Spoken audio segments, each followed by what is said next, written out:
March 15, 1944. 20,000 feet above Berlin. The Focke-Wulf 190 pilot from Hamburg actually smiled when he saw the American fighter coming in. Another Mustang.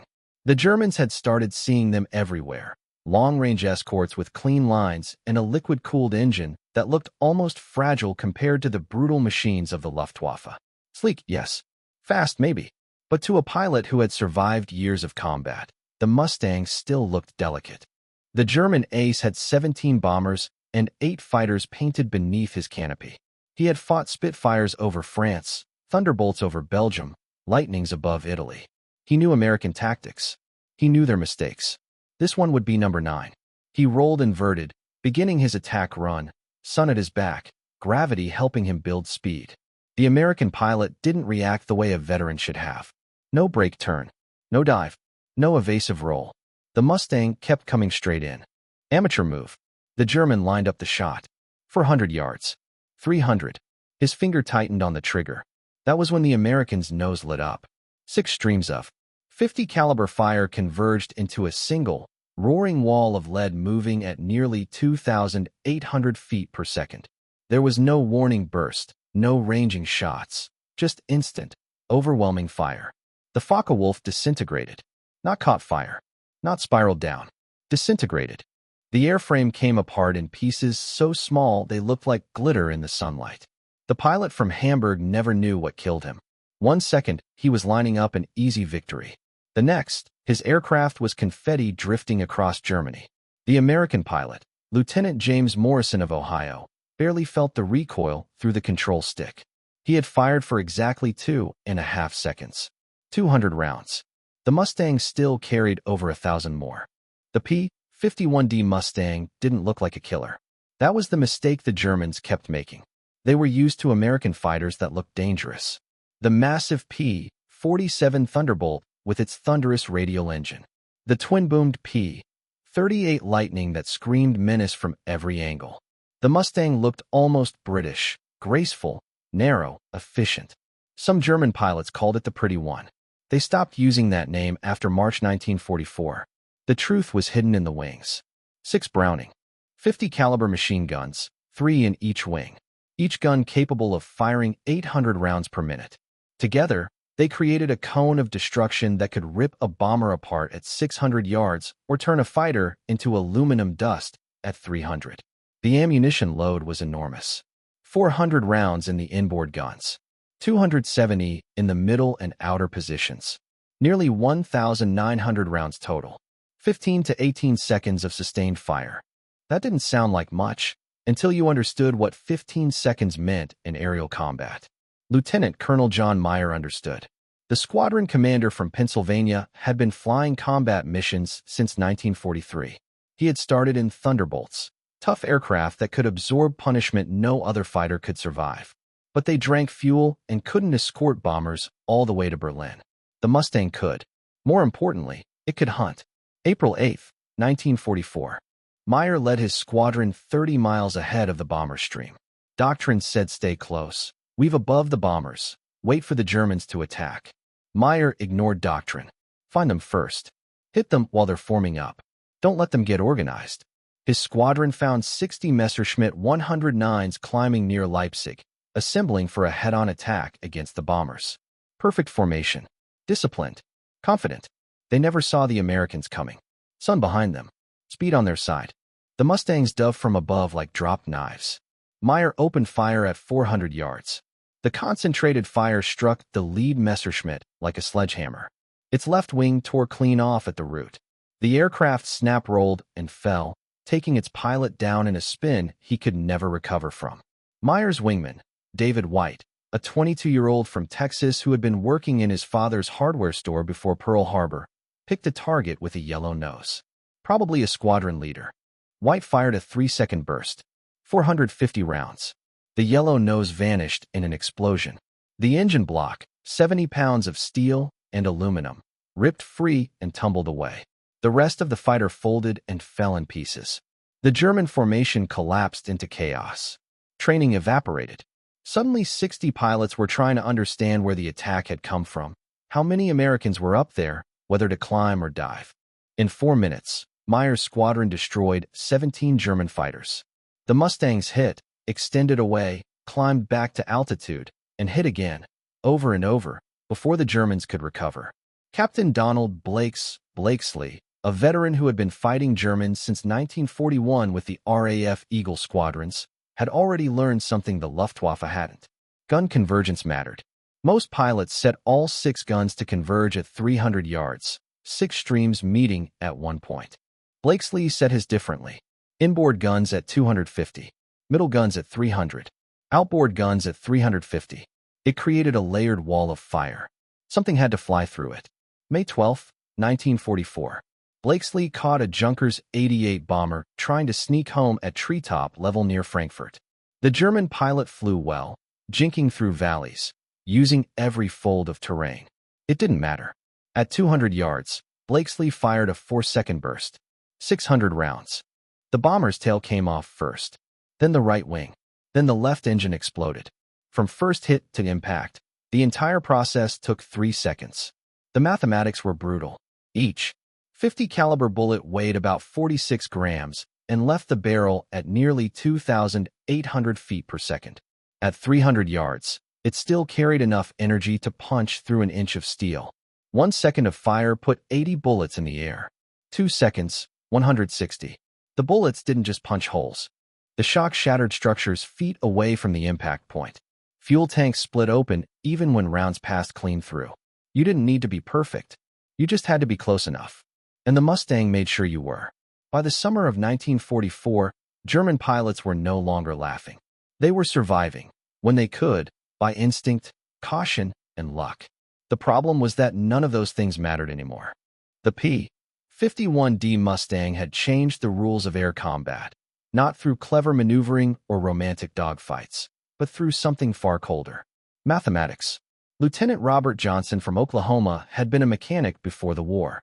Engines made sense to him. Systems made sense. People less so. He understood what 6.50 caliber machine guns firing together actually meant. At optimal convergence, a 2-second burst placed roughly 160 bullets into a space no larger than a garage door at 300 yards. No fighter aircraft flying in 1944 had more than 3 feet of critical components: pilot, engine, fuel, controls, that could survive that density of impact. If you flew into that space, you died. Johnson proved it on June 6, 1944. D-Day. His squadron flew 3 missions that day, from dawn until the sky turned black with smoke. The Luftwaffe threw everything they had into the air, desperate to slow the invasion. Johnson shot down 2 Messerschmitt 109s and a Focke-Wulf 190 in 1 hour. The first 109 he caught climbing. A 1.5-second burst into the belly as it passed below him. The pilot never saw him. Johnson flew through the debris cloud, engine oil streaking across his windscreen. The second tried to turn with him. A fatal mistake. At high speed, the Mustang could turn inside a 109. Johnson pulled lead and fired. 2 seconds. The cockpit vanished in a spray of glass and aluminum. The Focke-Wulf tried to escape by diving. Johnson followed, waited until the German pilot had to pull up to avoid trees, then fired just as the wings took maximum stress. The combined G-forces and bullet impacts tore both wings off at once. The German pilots were not cowards. They were not untrained. By 1944, many Luftwaffe veterans had hundreds of missions behind them, men who had survived Poland, France, Britain, Russia. They knew how to fight. What they didn't know how to fight was inevitability. Major George Peter Eder, with 96 victories, encountered Mustangs for the first time on July 7, 1944. He led 6 Messerschmitts against 4 P-51DS near Munich. 6 versus 4. Experienced pilots over friendly territory. It should have been easy. The American flight leader was Captain Fred Christensen from Colorado, son of Danish immigrants. He had wanted to be an engineer before the war. Now he was engineering death at 25,000 feet. Christensen let the Germans climb. Let them commit. Then rolled inverted and dove. The closure rate exceeded 600 miles per hour. The Germans couldn't abort without exposing their bellies. Christensen opened fire at 500 yards, long range, but he had ammunition to spare. He walked his tracers into the lead Messerschmitt. The German pilot rolled, too late. A 3-second burst. 450 rounds. The aircraft came apart in stages. Canopy, tail, wings folding backward, fuselage tumbling like a thrown brick. Eder managed to bail out, but his parachute was shredded by debris. He fell 20,000 feet. The remaining Germans scattered. Christensen's wingman chased one down in a power dive reaching 450 miles per hour. The German tried to pull out at 3,000 feet. Blacked out from G-forces, he never saw the 2-second burst that sent him straight into the ground. The psychological impact was catastrophic. Luftwaffe pilots stopped engaging unless they had overwhelming numbers. Even then, they hesitated. The Mustang had the range to find them wherever they tried to regroup. On October 7, 1944, Lieutenant Urban Drew from Detroit proved that nowhere was safe. Leading 8 Mustangs, he spotted 2 Messerschmitt 262 jet fighters preparing to take off near Osnabrück. Once airborne, the jets were nearly untouchable.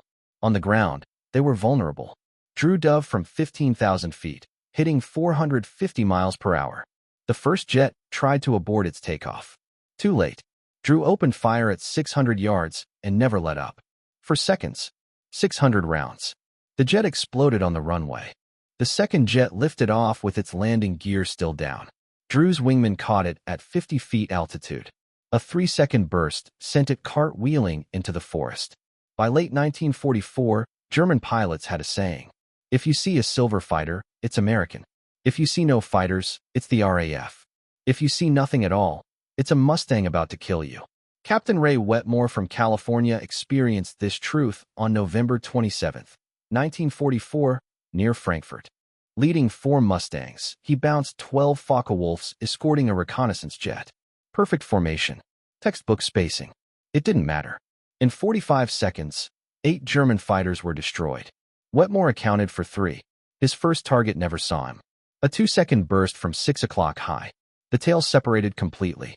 The fuselage pitched forward. The pilot fell free without a parachute. The second tried to split S. It would have worked against a Thunderbolt. The Mustang followed. 1 second. 80 rounds. The BMW radial engine literally fell out of the aircraft. The third kill happened almost by accident. A Focke-Wulf crossed Wetmore's gun sight while he was climbing back to altitude. He fired reflexively, 1.5 seconds. The fighter was cut in half just behind the cockpit. By December, the war in the air had stopped being about maneuver. It had become process. Spot. Approach. Fire. Assess. Extend. Repeat. The guns did the rest. By early 1945, the Luftwaffe was no longer a fighting force in the traditional sense. It was an obligation. German pilots were still brave, still skilled, still willing to climb into cockpits with the full knowledge that they were unlikely to return. But courage could not offset arithmetic, and skill could not defeat volume. The Mustang's 6.50 caliber guns had turned air combat into a problem with only one solution: avoid the fight or die in it. On January 1, 1945, during Operation Bodenplatte, the Luftwaffe made its last desperate gamble. Hundreds of German aircraft struck Allied airfields in France and Belgium, hoping to destroy the Mustangs on the ground before they could take off. For a brief moment, it worked. Dozens of American fighters burned on icy runways. But pilots survived, and pilots mattered more than airplanes. Within a week, replacement Mustangs rolled in from England. Ammunition crates followed. Fuel followed. And the same pilots climbed back into cockpits carrying the same 6 guns. When the Luftwaffe tried to follow up with conventional fighter operations, the result was annihilation. Hit rates that had once hovered around 2% now exceeded 30%. Some squadrons reported higher. American pilots were shooting down enemy aircraft faster than ground crews could record the claims. Several pilots returned to base with empty guns while German fighters were still visible in the distance. Captain James Miller from Washington State flew in the last major air battle over northern Germany on April 7, 1945. The Luftwaffe assembled everything it had left. Over 100 fighters, many flown by teenagers with less than a month of training. The Americans met them with 800 fighters, most equipped with the same weapon system. Miller wrote afterward, "It wasn't combat anymore. It was execution by geometry." He destroyed 4 German fighters in 12 minutes, firing less than 600 rounds. Before the Mustang, he would have needed thousands. The final months were filled with scenes that haunted survivors. Lieutenant Robert Powell, a former schoolteacher from Arkansas, returned home after the war and resumed teaching mathematics. He never spoke to his family about combat, but his notes, found after his death, contained numbers written again and again. 240 rounds. 2 seconds. 1 aircraft. He had destroyed 17 enemy fighters in 8 months. Living with the math proved harder than performing it. Others found peace by continuing to fly. Captain William Wisner became a test pilot, pushing experimental aircraft beyond their limits. He said it was his way of honoring the German pilots he had killed, not by forgetting them, but by advancing the thing they had all loved: aviation. Lieutenant Urban Drew flew commercial airliners for decades, crossing the same skies where he had once hunted jets on the ground. He said every safe landing belonged to the men who never made it home. The Mustang itself lived on. Some became racers, some transports. A few ended up in museums, their guns disabled, their wings polished until they looked harmless again. They were not. The sound of 6.50 caliber machine guns firing together, described by German pilots as tearing cloth amplified 1,000 times, exists now only in recordings. But those who heard it in 1944 never forgot it. One Luftwaffe ace wrote after the war, "If you heard that sound, you were already dead or about to be." By the 1990s, most of the Mustang pilots were gone. Lieutenant James Morrison, who had disintegrated the first Focke-Wulf over Berlin in March 1944, died in 1994. His grandson found his logbook years later, neatly written entries, like grocery lists. 2 seconds. 3 seconds. Destroyed. No emotion. Just data. The last living P-51 pilot from the European theater died in 2019. His final advice to his son was simple: never more than 3 seconds. 3 seconds is all you need if you do it right. The equation that won the air war never changed. 6 guns. 800 rounds per minute each. 80 rounds per second. 240 rounds in 3 seconds. Enough to erase any aircraft built in World War II. The German pilots who laughed at the Mustang's elegant lines in early 1944 learned that beauty meant nothing. Firepower meant everything. And mathematics, cold, relentless mathematics, always wins. The war ended nearly 80 years ago. The aircraft are mostly gone. The pilots are gone. But the equation remains. And it never lies.